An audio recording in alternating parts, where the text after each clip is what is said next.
भीलवाड़ा से खबर आपको बता दें, जहां अधेड़ की हत्या के बाद पत्नी से दुष्कर्म का मामला है। पत्नी से मारपीट का विरोध, युवक ने अधेड़ पर जानलेवा हमला किया। हमले में अधेड़ की मौत हो गई। अधेड़ की हत्या के बाद पत्नी से रेप किया गया। पुलिस ने आरोपी को गिरफ्तार किया है।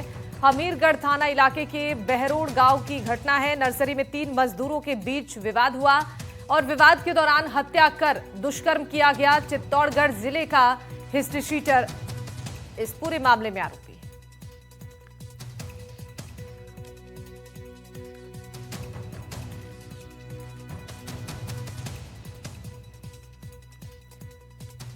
विवाद के दौरान हत्या किया गया और चित्तौड़गढ़ जिले के हिस्ट्री शीटर का आरोप है। आपको बता दें कि पत्नी से मारपीट का विरोध हुआ और युवक ने अधेड़ पर जानलेवा हमला कर दिया। इस हमले में अधेड़ की मौत हो गई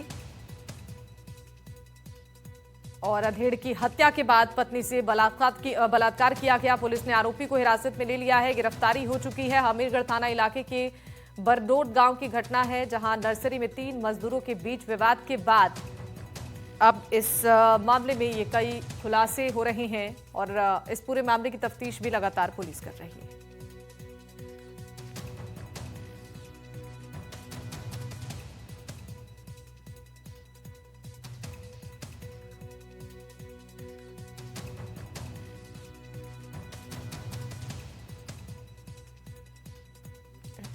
नवीन हमारे सहयोगी इस खबर पर जानकारी देने के लिए जुड़ चुके हैं। नवीन, क्या मामला था? अधेड़ के साथ जो विवाद की खबर सामने आई थी, क्या ये पुराना विवाद था और अब तक इस मामले के सामने आने के बाद क्या कार्रवाई हुई है?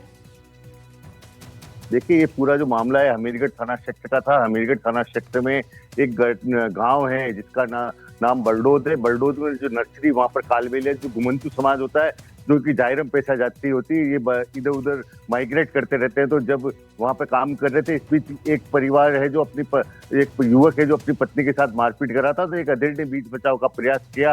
इस अधेड़ के बीच बचाव के प्रयास को उस युवक ने इसको चुनौती माना और उसको अधेड़ के साथ मारपीट शुरू कर दी। मारपीट के बीच में कुछ लोगों ने छुड़ाने का प्रयास किया, मगर युवक इतना आवेश में था कि उसने अधेड़ की जान ले ली। उसके बाद में जो उसकी विवाहिता पत्नी थी, उस मृतक की, अधेड़ की, उसके साथ में उसने दुष्कर्म भी किया।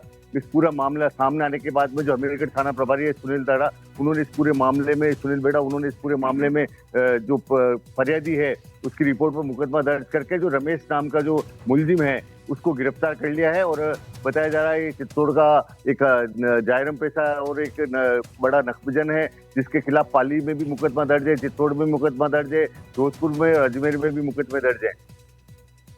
जी ठीक है, आप बने रहिएगा, आपके पास फिर लौटेंगे, तमाम जानकारी लेंगे।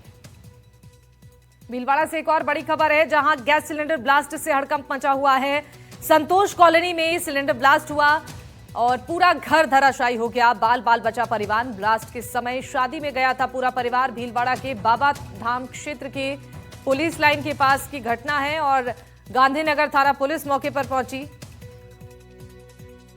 नवीन हमारे सहयोगी इस पर जानकारी देने के लिए लाइव जुड़ चुके हैं। नवीन, बताइए कैसे ये ब्लास्ट हुआ, परिवार की ओर से क्या जानकारी दी गई है, कितना नुकसान आगजनी में हुआ है? देखिए, आगजनी तो नहीं हुई, मगर ये जो भी हम खड़े हुए हैं, इस मकान को पुलिस ने बंद कर दिया। चूंकि इस मकान में ही बीती रात को, मेरे पीछे मकान आप ये देखिए ताला लगा हुआ है, इस मकान में ही रात को ब्लास्ट हुआ और ब्लास्ट होने के बाद में ये मकान बाहर से तो ऐसा कैसा है, बाहर की दीवारें तो ऐसी है, मगर अंदर से पूरी तरह क्षतिग्रस्त हो गया है। इसमें जो ब्लास्ट होने के बाद में आप ये देखिए, मैं कैमरा पर्सन को दिखाएंगे किस तरह से इस मकान के अंदर की जो खिड़कियां हैं उनके शीशे तक बाहर आके गिर चुके हैं। ये का ये आलम यहाँ के पास वाला एक मकान है जिसका भी है। अभी ये जो परिवार है, जब ब्लास्ट हुआ था, ये परिवार बताया जा रहा है शादी में गया हुआ था चित्तौड़ जिले में।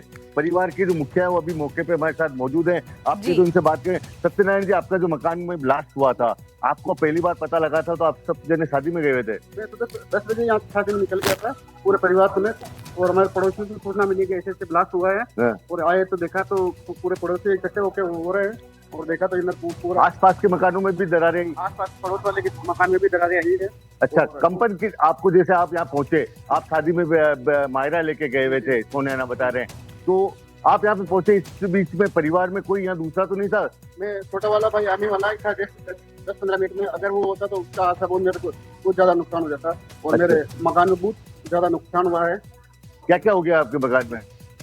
टोटल लमसम 3 से 4 लाख का नुकसान हुआ। 3 से 4 लाख का नुकसान हुआ। वगैरह जो भी आइटम पड़े हुए थे सब खत्म हो गए, चक्की थे, पलंग और अलमारी वगैरह सभी जितने भी जो थे वो खत्म थे। देखिए आप, ये जो ब्लास्ट हुआ है, इस ब्लास्ट के चलते आप ये देखिए, इस पास वाला जो मकान है, भगवती लाल जी सेन का ये मकान बताया जा रहा है। इस मकान में भी बताया जा रहा है दरारें आई हैं। दरारें जो है इस मकान में, ये गेट मकान में जो दरारें आई हैं, वो कहीं ना कहीं ये जो हादसा था इतना जबरदस्त था, धमाका इतना जबरदस्त था कि इस मकान में के साथ साथ में बताया जा रहा है आसपास के 3 मकान इधर और 2 मकान इधर में भी भारी कंपन देखा गया। कंपन के साथ में जो बर्तन थे, उनके मकानों के बर्तन भी कहीं ना कहीं धराशायी हो गए, नीचे गिर पड़े। इसमें पूरे घर में आप ये देखिए, पड़ोस वाला जो मकान है, आप कहें तो मैं दिखाऊं, इस मकान में भी जो दरार है, मकान में इस जो पास वाला मकान है, ये जो सत्यनारायण पालीवाल का, इसके पास वाले मकान में भी आप ये देखिए दरारें आ रही है। और इस दरारों की वजह से ये पूरे घर रात भर, ये पूरा जो घर वाले कहीं ना कहीं भय के माहौल में थे। आप ये देखिए, इसके बाजू वाले घर में कह रहा हूँ, कैमरा पर दिखा है, इस बाजू वाले घर में भी आप ये देखिए दरारें आ रही, दरारें ऊपर से नीचे तक आ गई है। ये तो गनीमत रही कि जो पास वाला जो मकान है, इस मकान में आप ये देखिए एक ही दीवार है, अड़ती हुई दीवार है। तो कहीं ना कहीं कंपन का जो जिस तरह से ब्लास्ट हुआ था रात को, तो रात को 11 बजे के आसपास इन लोगों को बड़ा धमाका सुनाई दिया। और उसके बाद में गांधीनगर थाना पुलिस मौके पहुंची, एमओबी की टीम मौके पहुंची, एफएसएल टीम मौके पहुंची, सबूत जुटा रही है। आखिर ब्लास्ट किस वजह से हुआ, ये जांच का विषय। मगर प्रारंभिक जांच जो बताई, वो जो लोगों ने बताया कि ये ब्लास्ट हुआ उससे कुछ देर पहले यहाँ पर गैस रिसाव होने की बदबू आ रही थी, और उस बदबू के बारे में सोच ही रहे थे कि बदबू कहाँ से आ रही है लोग बाग। इस बीच ब्लास्ट हो गया। ब्लास्ट इतना भयावह था कि धमाके की आवाज लोगों ने पहली बार तो सोची। भारत न्यूजीलैंड का जो मैच है, इसमें भारत की जीत के ऊपर कहीं आतिशबाजी हुई है, बड़े पटाखे छोड़े जा रहे हैं। मगर ठीक है नवीन, आपका बहुत शुक्रिया तमाम जानकारी साझा करने के लिए।